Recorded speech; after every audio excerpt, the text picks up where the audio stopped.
Selamat datang di Bijaks News Selasa 17 Juni 2025 bersama saya, Dena.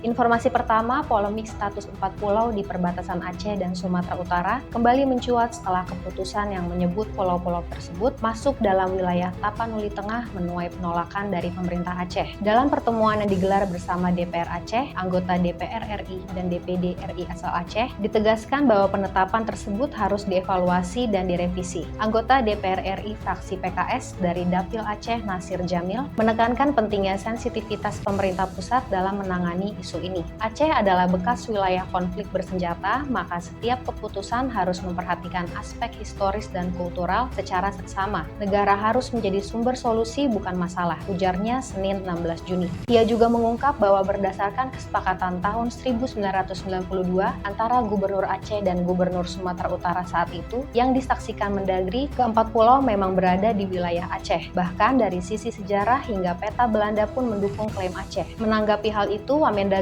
Bima Arya menyatakan bahwa Kemendagri saat ini tengah melakukan kajian ulang secara menyeluruh. Menurutnya, penyelesaian sengketa batas wilayah tak cukup hanya dengan data geografis, tapi juga harus mencakup aspek historis dan budaya. Kami mendengar dan mencermati semua pandangan, termasuk dari masyarakat dan akademisi. Proses ini akan difokuskan pada kesepakatan tahun 1992 dan juga undang-undang yang relevan. Kami optimis akan ada titik temu, katanya. Ia mengakui bahwa koordinat yang belum presisi dan dokumen yang masih ditelusuri menjadi tantangan teknis yang harus diselesaikan dengan teliti. Nasir Jamil menambahkan, meskipun ada dugaan potensi migas di sekitar wilayah itu, masyarakat Aceh memperjuangkan haknya bukan semata karena potensi ekonomi, tetapi karena aspek sejarah dan identitas daerah. Pemerintah Aceh tidak akan membawa kasus ini ke jalur hukum, melainkan mendorong evaluasi administratif demi menjaga hubungan harmonis antara pusat dan daerah. Informasi kesehatan, Kemenkes imbau jemaah haji batuk pilek, patuhi protokol kesehatan, cegah penyebaran COVID-19 yang meningkat di Indonesia. Informasi ekonomi, BPR perdana luncurkan logo baru, simbol transformasi digital untuk kuatkan layanan keuangan dan dukung UMKM serta ekonomi lokal, Senin 16 Juni.